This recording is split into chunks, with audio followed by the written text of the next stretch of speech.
The big political tamasha today, the ongoing tamasha, is in Maharashtra. And you know what? Since I was away for a week, I'm sure all of you are bigger pundits on Maharashtra politics than me. Particularly now, who's gone away? Everybody knows Eknath Shinde. Everybody knows this hotel in Guwahati where all of these people are staying. And we know what's happening generally in the Maharashtra Assembly, anti-defection law, what the Supreme Court is saying. All that, all of you know better than me. So what does a journalist do in a situation like this? A journalist has to find a spin in the story. Now, I know that spin in the story is seen as a bad thing. It's not necessarily a bad thing always. It's a bad thing when a journalist or an editor puts spin on a story. So think of the story like a cricket ball or a tennis ball for that matter. But cricket we are more familiar with. So this is a cricket ball. You can put off spin, you can put leg spin, or you can put googly, which is an off-spin bowled with the action of leg spin. So you can do all of that just as you can do for the cricket ball, you can do with a story also. That's bad. That when a journalist does, you say that he's putting or she's putting spin on the story. On the other hand, nothing in politics is like a steady, non-spinning cricket ball. Every ball in a political story spins. So when a journalist reads the spin on that story, that is a good thing. That is not a bad thing. Putting spin on the ball is a bad thing, but reading spin is a good thing. It's a useful thing. So we are reading the spin on the Maharashtra story. And the spin on the Maharashtra story that I am reading for you today is what's happening with these family-based parties. The Thackeray party, Shiv Sena is actually the Thackeray party. Now that is a party where family owns the entire party, so much so that all the power emanates from the family. All the power emanates from the family. So everybody has to fight for the same power. As I keep telling you again and again, Om Prakash Chautala, former Chief Minister of Haryana, who's lately been in jail a lot as a convict, he used to say कि हम राजनीति में धर्म कर्म करने तीर्थ यात्रा करने नहीं आए हैं. We have not come for a pilgrimage or we have not come to do any pious things. We've come in it for power. हम यहाँ सत्ता के लिए आए हैं. So when everybody wants power in a family-run party, then everybody has to play games in the same darbar and within the same family. Some succeed, some don't succeed. Also, the ruling monarchs of the darbar, their moods can change. Today, they can smile at somebody. Tomorrow, they can frown at the same person. And day after tomorrow, they can smile at the same person they might have been frowning at 2 days back. And that is what leads to a lot of insecurity and uncertainty. And that's why so many people leave these family-run parties in particular. If you see the record of Indian history, parties which are not family-run, that is the left, for example, the CPM, even the BJP is now sprouting many dynasties within it, but the basic control in the party is not with a dynasty. It has never been with a dynasty. So, still early days for BJP.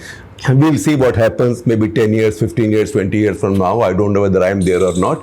But right now, BJP, CPM, etc. are those parties. But look at all the other parties in the country. Most of those are family-run parties. See what's happened with the Akali Dal, for example. Akali Dal was a sound party with an ideology based in religious practice, drew its power from the Akal Takht, from Shiromani Gurdwara Prabandhak Committee, but it became a family party. It morphed into a Badal party, and since then now, it has declined so badly that it's finishing at number 5 and all that. The current example before us is Shiv Sena. So all family-owned parties have seen departures. Even BJD, we've seen some departures. We saw, for example, Jay Panda. But none has seen departures like Shiv Sena has done. Shiv Sena has also had departures within the immediate and controversies within the immediate Balasaheb Thackeray dynasty family, but we will not go there right now except to talk about his nephew Raj Thackeray, who's active in politics. His other sons were not active in politics. But see, look at the star cast of leaders who've left the Shiv Sena, and you know what? They've all generally done better after leaving the party. So I will just start chronologically. Remember Chhagan Bhujbal? You see his face often now. He has a beard. Chhagan Bhujbal was one of the strong men. When you say strong men, tough men of the Shiv Sena. You know what that means. Also, it has many connotations. Let me not go into that. So, Chhagan Bhujbal was the first major leader to leave the Shiv Sena 31 years back in 1991, and he took 18 MLAs with him. Not very different from what Shinde has done now. 18 MLAs he took. The same day, 12 of those 18 came back. Again, you know those things happened with Shiv Sena. 12 came back. What was he angry about? He was angry about the fact that Manohar Joshi was made leader of the opposition in State Assembly by Balasaheb Thackeray. Now, there were many issues. One, of course, he wanted that position. Why are you in politics? You are not there for pilgrimage or for any piety. You are there for power, satta. Also, Manohar Joshi is a Brahmin, and Chhagan Bhujbal an OBC. Chhagan Bhujbal's politics was OBC politics, and he wasn't going to have a Brahmin take that top position in the assembly on behalf of the party. That was one thing. The second thing that upset him is, now you go back to 1990, 1991. That is when the Mandal Commission report had been implemented. That was a big issue for the OBCs. For Chhagan Bhujbal, that was a very important issue. But Balasaheb Thackeray opposed Mandal Commission because that suited his key constituency. And that is what Bhujbal did not like. So he declared support to the Congress to begin with his MLAs, now 18 minus 12, so 6 left with him. Then he joined the Congress. He joined the Congress, became a minister.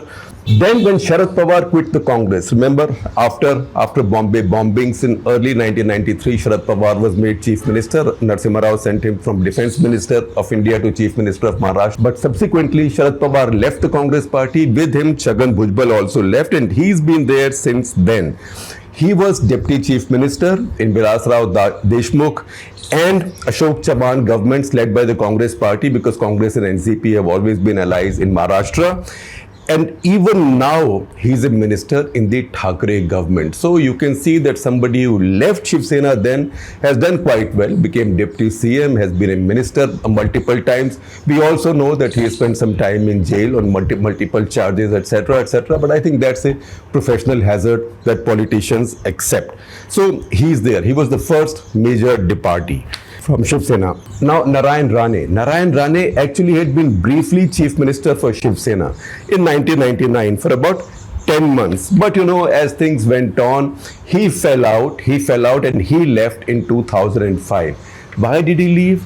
He left essentially because he did not like the idea that Balasaheb Thackeray was promoting Uddhav Thackeray as his successor.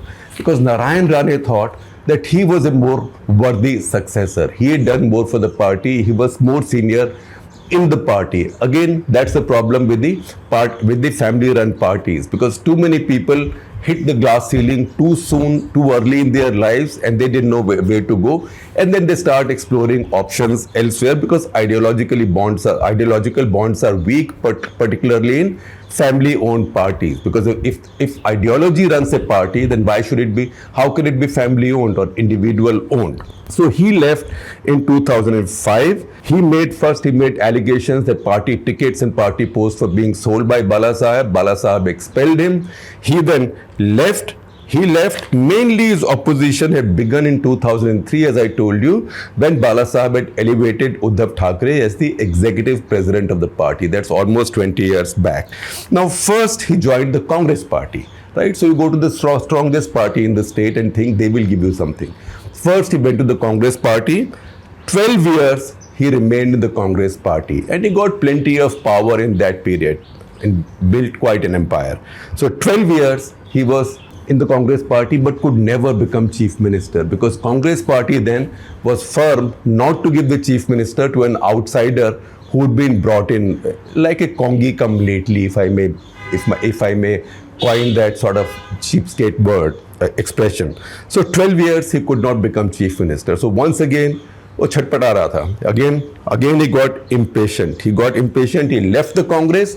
He set up a party of his own called Maharashtra Swabhiman Paksh, right? So that gave him, positioned him on the side. So he thought in some bandar bant, as they say, in some sort of give and take, he will be able to bargain for a better position. Finally, once he figured that BJP was a dominant party, now he merged his party, tiny party, that's Maharashtra Swabhiman Paksh, with the BJP.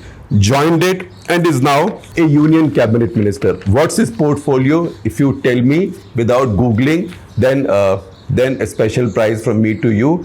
Portfolio is so unimportant because the BJP will not give anything important to him. But for him, at least he's got power, and he's also got the agencies off his back because he had also some cases on him. So as you know, once you join the ruling party, you take a dip in the Ganga, एक डुबकी लगाई, and all your sins are washed up. सारे पाप धुल गए आपके, तो उनके भी पाप धुल गए सारे. He is now a central minister. Portfolio doesn't matter.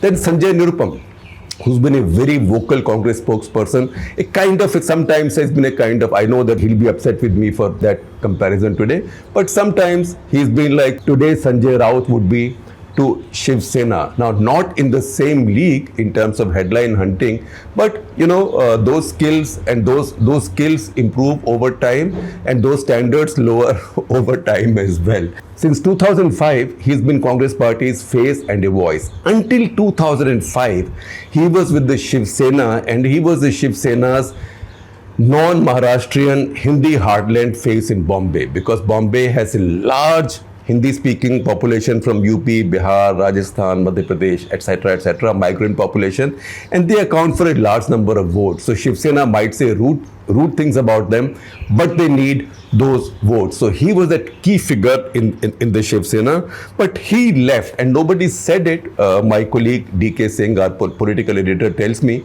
but the scuttlebutt in Mumbai and Maharashtra at that point was that he wanted to raise some questions about the sale of Reliance Infocom shares, because he wanted to say that some of those shares were sold to a company of relatives of Pramod Mahajan of the BJP. Now, Pramod Mahajan and the Shiv Sena, Balasaheb Thackeray, were very friendly. In fact, Pramod Mahajan was kind of the ambassador of the Vajpayee government and the Vajpayee-Advani BJP in Balasaheb Thackeray's darbar. So he threatened to expose it. That is Sanjay Nirupam. Balasaheb Thackeray told him not to. So he joined the Congress party, and he rose in the Congress party. 2015 to 19, he remained the chief of the Mumbai unit of the Congress party. This is the unit with the Devra family, etc. But he remained the chief of the Congress in 2015, 2019, is still there. Raj Thackeray, that's the most important. For a long time, it was seen as if he represented the image and shadow of the old original Thackeray. Balasaheb Thackeray spoke like him, he acted like him, he was a tough guy, he was a bully, everybody was afraid of him. Shiv Sena's politics does not work on any ideology. Shiv Sena's politics works on dabdaba, dadagiri. You might even use the expression fear.